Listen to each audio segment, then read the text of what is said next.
বন্ধুরা এখানে দেখেন কিছু আইটেম নেম দেওয়া আছে এবং তাদের স্টকটা দেওয়া আছে। তো আপনাকে এখন এই জায়গাটায় যেই আইটেমের নাম লিখবেন সেই আইটেমের স্টক এখানে চলে আসবে, সেই জিনিসটা বের করতে হবে। তো নর্মালি আমরা কিন্তু এই জিনিসটা ভিলুকাপের মাধ্যমে করতে পারি, বাট আজকে আমি ভিলুকাপ দেখাবো না, আজকে আমি দেখাবো ডিসামের মাধ্যমে জিনিসটা কীভাবে করতে হয়।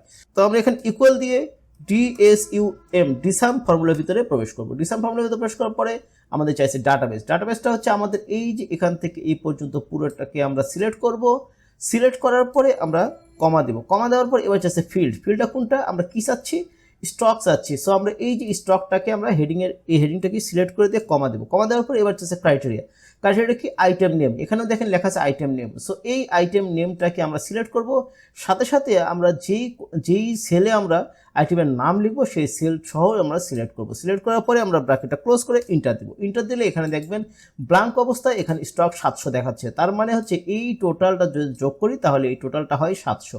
সো এখানে আমরা এবার আইটেমের নাম লিখবো, যেমন ধরুন HEATER হিটার যদি লিখি, হিটার দেখে এখানে 33 চলে আসছে, তার মানে হিটারের কোয়ান্টিটি এখানে চলে আসছে। আবার যদি এখানে SPEAKER স্পিকার যদি লিখি তাহলে speaker quantity stock 37, speaker stock কিন্তু এখানে দেখাচ্ছে। তাহলে নর্মালি আমরা ভিলুকাপের পরিবর্তে আমরা ডিসাম ইউজ করে কিন্তু এই ধরনের স্টকের যে কাজগুলো আছে সেই কাজগুলো আমরা করতে পারি। শিখে গেলে সুন্দর ট্রিক্স।